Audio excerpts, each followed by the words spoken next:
మన సంస్కృతి, మన సాంప్రదాయాలు ఎప్పటికీ మనతోనే ఉండాలి. భారతదేశపు మహా గ్రంథాలు, కావ్యాల సంపూర్ణ సంకలనం. సత్రాజిత్ అనే ద్వారక యువరాజు. సూర్యునికి భక్తుడతడు. ఒకరోజు సత్రాజిత్తు అడవిని దాటుతుండగా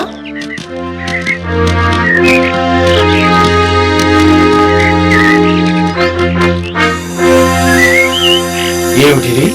సూర్యకిరణాల వలె ప్రకాశిస్తున్నది. సూర్యభగవానుడు ప్రత్యక్షమయ్యాడు. ఎవరయ్యా తమరు?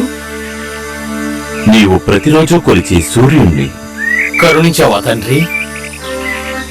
నీ భక్తికి నేను మెచ్చి ఈ శమంతకమణిని నీకిచ్చుచున్నాను, తీసుకో.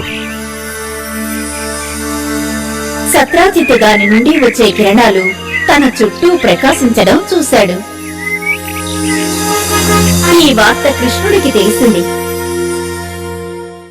ఓ, అదే విలువైన సమంతకమణి. కరువు కాటకాల్ని, కష్టాల్ని తొలగిస్తుంది. 15 రోజులకొక్కసారి బంగారు నాణాల్ని ప్రసాదిస్తుంది. ఆ రాత్రి సత్రాజిత్తు మణితో సహా నిద్రించాడు. మరుసటి రోజు ఉదయాన, ఏమిటిది? బంగారు నాణెములు. నేనీ మణిని దేవాలయంలో పెట్టి పూజిస్తాను. ఒకరోజు కృష్ణుడు సత్రాజిత్తుని అతని భవనంలో కలిశాడు. సుస్వాగతం కృష్ణ.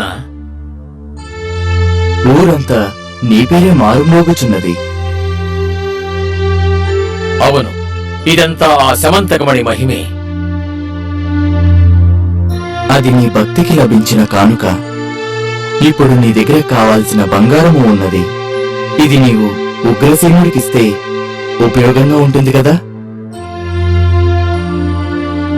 క్షమించాలి, అది నేనెవరికీ ఇవ్వను.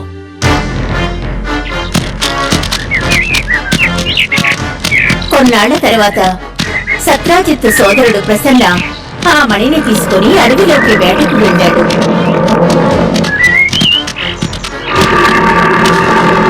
ఎలుగుబంట్ల నాయకుడు జాంబవంతుడు ఆ సింహాన్ని ఎదిరించాడు. ఎలుగుబంట్ల నాయకుడు జాంబవంతుడు ఆ సింహాన్ని ఎదిరించాడు. ఓహో, ఎంత అందమైన ఆభరణం! నేను ఈ సింహాన్ని చంపి ఆభరణాన్ని సొంతం చేసుకుంటాను. ద్వారకలో ప్రసన్న కనబడుటలేదని వార్త అందినది. తప్పకుండా సత్రజిత్ నన్ను అనుమానిస్తాడు. నేను ఎలాగైనా ఆ మణిని వెతికి ఆయనకి అప్పగించాలి. కృష్ణుడు అడవికి వెళ్ళాడు. ఏమిటి? ప్రసన్న మరణించి ఉన్నాడు.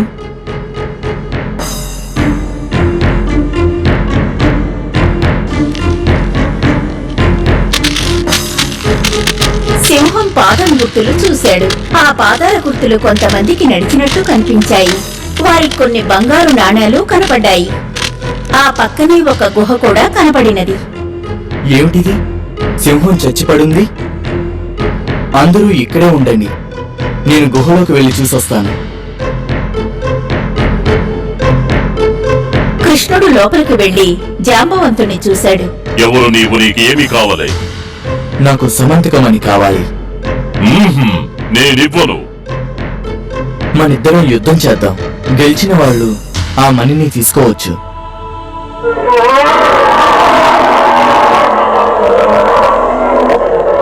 పన్నెండు రోజులు గడిచింది. మనం వెంటనే ద్వారకకు వెళ్ళాలి. ద్వారకలో అందరికీ ఈ విషయం తెలిసి దిగులుతో ఉన్నారు. 28 రోజుల యుద్ధం తరువాత, నన్ను క్షమించు ప్రభు. నేనిక నీతో యుద్ధం చెయ్యలేను ప్రభు. ఈ మణి నీవే తీసుకో.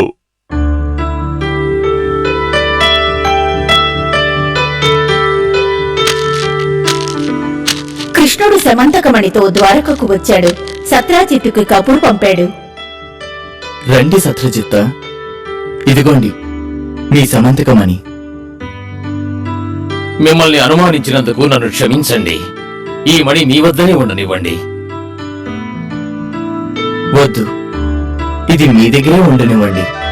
కానీ ఇదిచ్చే బంగారు నాణేలు మాత్రం నా చేతికి ఇవ్వండి. అలాగే ఇస్తాను. సత్రాజిత్ కృష్ణుడి వద్ద నుండి సెలవు తీసుకొని తన భవనానికి తిరిగి వచ్చాడు.